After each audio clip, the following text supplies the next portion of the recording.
weapon may be formed, but it won't prosper. For when the darkness falls, it won't prevail. 'Cause the God I serve knows only how to triumph.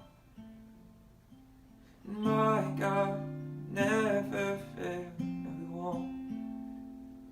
Yes, my God will never fail. I'm gonna see a victory. I'm gonna see a victory. For the battle belongs to you, Lord. I'm gonna see a victory.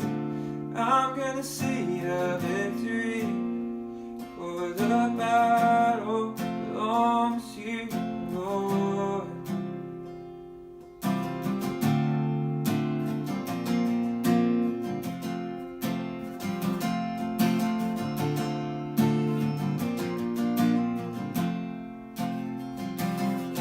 There's power in the mighty name of Jesus. Every war he wages, he will win. So I'm not backing down from any giants, 'cause I know how this story ends. Yes, I know how this story ends. 'Cause I'm gonna see a victory. I'm gonna see a victory. For the battle belongs to you, Lord. 'Cause I'm gonna see a victory. 'Cause I'm gonna see a victory. For the battle belongs to you, Lord. 'Cause I'm gonna see a victory. 'Cause I'm gonna see a victory. For the battle belongs to you, Lord. 'Cause I'm gonna see a victory. 'Cause I'm gonna see a victory. For the battle belongs to you, Lord. Yeah. Belongs to you, Lord.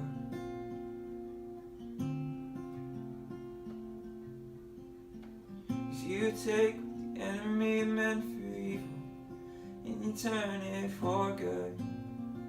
You turn it for good. You take what the enemy meant for evil, and you turn it for good. Yes, you do, for good.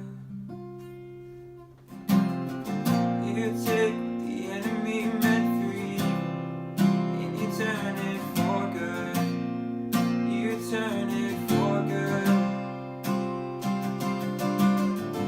You take the enemy meant for evil, and you turn it for good. You turn it for good. 'Cause I'm gonna see a victory. 'Cause I'm gonna see a victory. For the battle belongs to you, Lord. I'm gonna see a victory. I'm gonna see a victory. For the battle belongs to you, Lord. 'Cause you take the enemy meant for evil, and you turn it for good. You turn it for good. You take the enemy meant for evil, and you turn it for good. You turn it for good. I'm gonna see victory. I'm gonna see victory. For the battle belongs to you. 'Cause I'm gonna see victory. I'm gonna see the victory.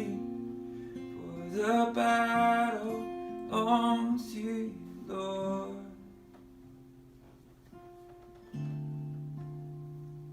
Belongs to you, Lord. Everything I have is yours. And every battle that I fight fight with you, and you will win. Good morning, Pastor Stacy here, and I am excited about bringing you today's devotion. Well, kind of excited. So yesterday's reading was, we had just finished Esther, and I was hoping we wouldn't finish it because I love Esther. I thought, oh, good. I'm possibly going to get to talk about Esther. I mean, she was so brave and so courageous and such an advocate for her family. And as a mom and wife, I can relate with that. And I was excited about that. And then I realized yesterday morning, oh, wait, we're finishing Esther. So then today's reading, we're starting Job. I thought, really? I get to talk about Job? I get to try to encourage you with Job? So here's my attempt at that. There's a few things that I hadn't noticed before in listening. I generally listen to the One Year Bible. But as he was talking about, as Job was being described, and he's got this great life, and he's so blessed, and he's blameless. I mean, how many of us can say that we are blameless in all that we do? And he's got this great family.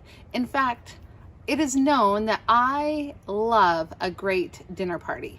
However, his kids, it talked about how his sons would have feasts for days, and they would invite their sisters and their families. And I'm thinking, I don't know if I could do that. I love a good dinner party, but I don't know that I could feast for days. And I definitely don't think that my husband would put up with that as well. But after all of their gatherings, Job would always pray for his kids and pray for protection over his kids.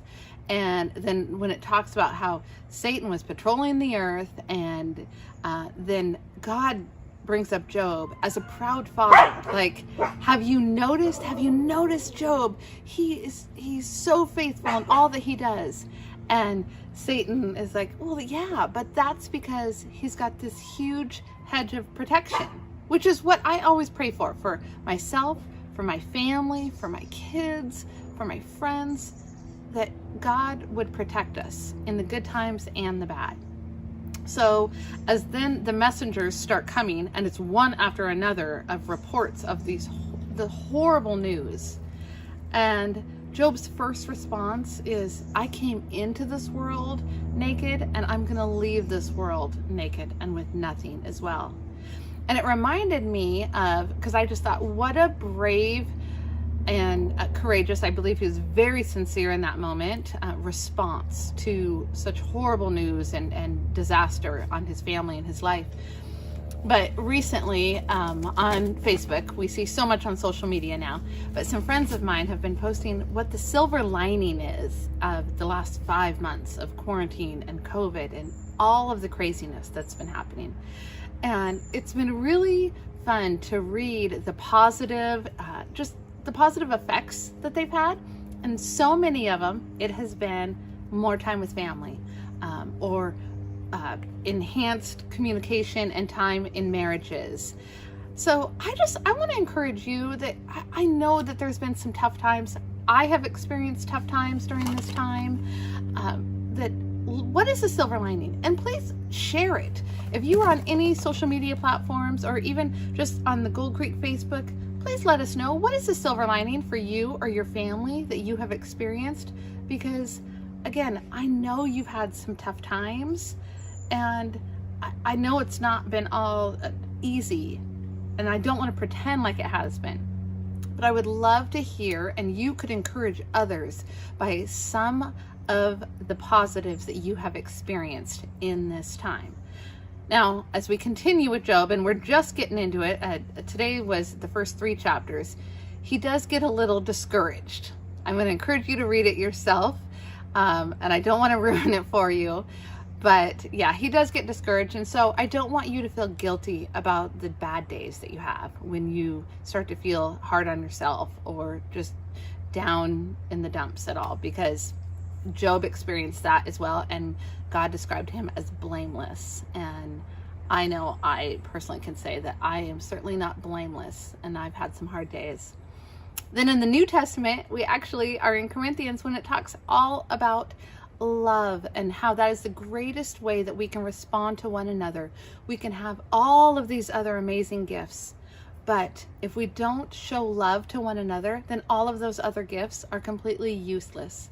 So during this time when there seems to be a lot of division, I just ask you, let's remember to show love and grace towards one another, or maybe towards your pets that might be interrupting a devotional time.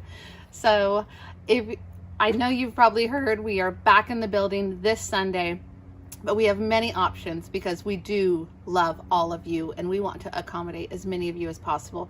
You can still watch services online, in the drive-in service, in the church parking lot, and you can come inside. So I hope you guys have another great, beautiful summer weekend, and I hope to see you on Sunday.